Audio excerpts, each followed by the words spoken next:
The real risk isn't starting, it's staying where you're not valued. Good evening, beautiful souls. I want to start tonight by introducing you to someone who is changing the game for Black women entrepreneurs across this country. Her name is Tia Hughes. And when I sat down with Tia, I didn't just hear statistics or business strategies. I heard truth. I heard fire. I heard the kind of wisdom that only comes from walking through the valley and coming out on the other side with a blueprint for the rest of us. Tia is building pathways where there were only walls, creating access where there was only exclusion, and reminding Black women that our resilience isn't just survival, it's our superpower. She's not just talking about entrepreneurship as a career pivot, she's talking about it as a reclamation of dignity, as a refusal to let systemic exclusion write the final chapter of our story. And tonight, I'm here to share what Tia taught me, what the research confirms and what I believe could shift everything for you. So let me ask you something. When you hear the word entrepreneur, what comes to mind? Risk, right?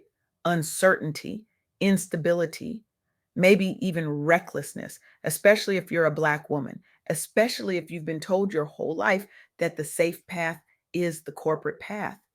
Get the degree, climb the ladder, play the game.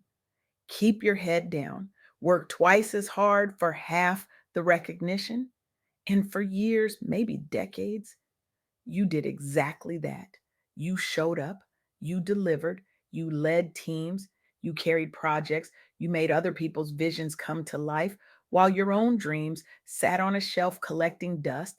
And then 2025 hit and the numbers came out: 319,000 jobs lost for Black women in the early months of this year alone. Unemployment rates climbing to 7.5%, while other groups barely felt a tremor. You watched colleagues get promoted.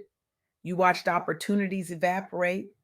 You watched the system that promised security if you just worked hard enough reveal its true faces. And maybe, just maybe, you started to wonder if the real risk wasn't entrepreneurship. Maybe the real risk was staying. Here's what Tia Hughes shared with me, and here's what the data backs up with stunning clarity. 46% of Black entrepreneurs are women. Let me say that again. 46%. That's the highest rate among any racial group in this country. Not because we're reckless, not because we're desperate, but because we are the most educated demographic in America. And we refuse to let systemic exclusion write the final chapter of our story. We are turning job loss into launch pads. We are turning closed doors into open roads. We are taking our brilliance, our resilience, our unshakable self assurance, and we are building empires on our own terms. But here's the part that nobody tells you. Here's the part that Tia and I talked about for hours. Starting a business as a Black woman doesn't look like the glossy Instagram posts or the venture capital fairy tales. It looks like Kara Stevens, sitting at her kitchen table, drowning in student loans and credit card debt, staring at a corporate job that was sucking her soul dry, and deciding that financial freedom wasn't going to come from a paycheck. It was going to come from teaching other Black women how to heal their relationship with money. Cara didn't have a trust fund. She didn't have investors knocking on her door. What she had was debt, disillusionment, and a decision. She could keep playing by rules that were never designed for her to win. Or she could rewrite the game entirely, so she started the Frugal Feminista. She bootstrapped with what she had. She soft launched to her network, the people who already knew her, trusted her, believed in her. She priced her services based on what it actually cost to live, not what people expected her to charge as a Black woman. And here's the part that Tia Hughes emphasized to me, the part that so many of us miss. Kara outsourced admin work early. She refused to carry everything alone. She refused to wear the cape. Because here's what the Strong Black Woman script tells us, it tells us that asking for help is weakness, That delegation is laziness, that if we're not doing it all, we're not doing enough. And that script, sis, that script is killing us. It's killing our joy. It's killing our health. It's killing our businesses before they even get off the ground. Today, Kara has authored books like Heal Your Relationship with Money and Unmasking the Strong Black Woman. She's built a national platform and she's inspired thousands of Black women to reclaim their financial agency in the middle of rising unemployment and systemic neglect. She didn't wait for permission, she didn't wait for perfect conditions. She started with what she had and built from there. Or think about Rihanna. Yes, that Rihanna. Robin Fenty from Barbados, who looked at the beauty industry and said, "Yay, where are the shades for women who look like me? Where are the products for women the industry pretends don't exist?" She didn't have venture capital lining up at her door in the beginning. She had a vision, a loyal fan base, and the audacity to believe that inclusivity wasn't a niche market, it was the future. She bootstrapped with personal networks. She soft launched to her fans, the people who have been waiting for someone to see them. She diversified funding through strategic partnerships, and Fenty Beauty generated over $100 million dollars in its first year. She didn't just build a brand, she shifted an entire industry. She proved that when Black women lead with optimism and resilience, we don't just overcome barriers, we obliterate them. She proved that our perspective, our lived experience, our refusal to accept invisibility is not a disadvantage, it's a competitive advantage. And then there's Tristan Walker, who started Walker and Company focusing on grooming products for Black men, then expanded to formless beauty for Black women. Tristan used personal savings, tapped angel investors from warm networks, and launched products directly to sorority circles and community groups. In 2018, Procter and Gamble acquired the company for over $250 million dollars. That's what happens when you refuse to wait for the system to validate you. That's what happens when you bootstrap boldly and start simple.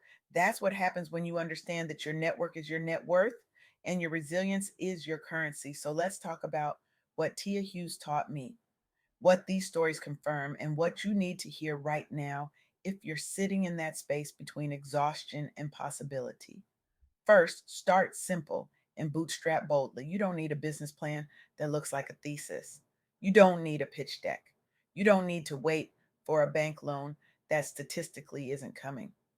17.6% of Black women entrepreneurs use credit cards to fund their startups, personal savings, family loans, warm networks. That's the reality. And you know what? That's also the power. Because when you start simple and altruistic, you stay nimble, you test, you learn, you pivot, you build something that's actually yours, not something designed to please investors who don't understand your market or your mission. Tia reminded me that as the most educated demographic, Black women have the knowledge, the networks, and the nerve to launch without external validation. We just need to give ourselves permission to start. We need to stop waiting for perfect and start moving with purpose. Second, embrace resilience as your edge. The unemployment rate for Black women is 7.1 to 7.5%, while other groups see minimal increases. That's not just a statistic, that's a signal. It's a divine disruption. It's the universe saying, "Sis, the system isn't built for you. So stop trying to fit into it. Build your own." Research shows that Black women entrepreneurs have higher optimism and lower fear of failure than other groups. We've been overcoming barriers our entire lives. We know how to pivot. We know how to persevere. We know how to turn pain into purpose. That's not a burden. That's your competitive advantage. When Kara Stevens faced debt and disillusionment, she didn't shrink. She built the Frugal Feminista. When Rihanna faced an industry that ignored women of color, she didn't beg for a seat at the table. She built her own table and invited everyone to sit. Your resilience isn't just survival, it's strategy. It's the foundation of every empire you're about to build. Third, outsource early to avoid burnout. This is the one that hit me hardest in my conversation with Tia Hughes. We have been conditioned to carry everything. The Strong Black Woman script tells us that asking for help is weakness, that delegation is laziness, that if we're not doing it all, we're not doing enough. And that script is killing us. It's killing our joy. It's killing our health. It's killing our businesses before they even get off the ground. Tia was clear. Diversify your funding, tap into loans, family support, angel investors, and delegate tasks early. Hire a virtual assistant, outsource your bookkeeping, let someone else handle the admin so you can focus on the vision. Sustainable abundance doesn't come from martyrdom, it comes from building systems that support you, not systems that drain you. Now, I know what some of you are thinking. This sounds great, but I don't have the resources. I don't have the network. I don't have the safety net. And I hear you. I see you. But here's what Tia Hughes and these stories are telling us. You have more than you think. You have your education. You have your experience. You have your community. You have your optimism and your resilience and your refusal to accept no as the final answer. Cara Stevens started with debt and a dream. Rihanna started with a fan base and a vision. Tristan Walker started with personal savings and a network. None of them had venture capital. None of them had a safety net. What they had was clarity about their why, the courage to soft launch, and the wisdom to ask for help. So here's my question for you tonight. What if the unemployment stats pushing Black women out of corporate jobs aren't a tragedy? What if they're a divine signal? What if the system rejecting you is actually the universe redirecting you toward the empire that's been waiting for you to claim it? What if the risk isn't entrepreneurship? What if the risk is staying in a system that will never value you the way you deserve to be valued? What if the risk is waking up 10 years from now with the same dream still sitting on the shelf, collecting dust, whispering your name? Tia Hughes is out here building pathways. Cara Stevens is out here teaching financial healing. Rihanna is out here redefining beauty. Tristan Walker is out here proving that Black led ventures can generate generational wealth. And you, sis, you are out here holding a dream that refused to die no matter how many times you've been told to be realistic. That dream is not a distraction, it's not a fantasy, it's a blueprint, it's a calling. It's the empire that's been waiting for you to stop asking for permission and start building with purpose. This week, I want you to do three things. First, name your real why, not the why that sounds good on paper, the why that makes you cry, the why that wakes you up at 3 a.m., the why that won't let you rest until you build it. Write it down, say it out loud. Let it become the anchor that holds you steady when doubt tries to pull you under. Second, soft launch to your circle. Stop waiting for perfect. Stop waiting for permission. Call 5 people you trust and tell them what you're building. Ask for feedback. Ask for support. Ask for referrals. Start simple. Start now. Your network is waiting to support you, but they can't support what they don't know exists. Third, outsource one task, just one. Hire someone to handle your scheduling. Pay someone to design your logo. Let go of the cape for one single task and see how much lighter you feel. See how much more energy you have to focus on the vision only you can bring to life. Because here's the truth that Tia Hughes reminded me of and that I want to leave you with tonight. Your resilience is not a consolation prize, it's your inheritance. It's the gift passed down from our ancestors who survived the unimaginable so you could build the unthinkable. 46% of Black entrepreneurs are women, not because the system made it easy, but because we made it possible.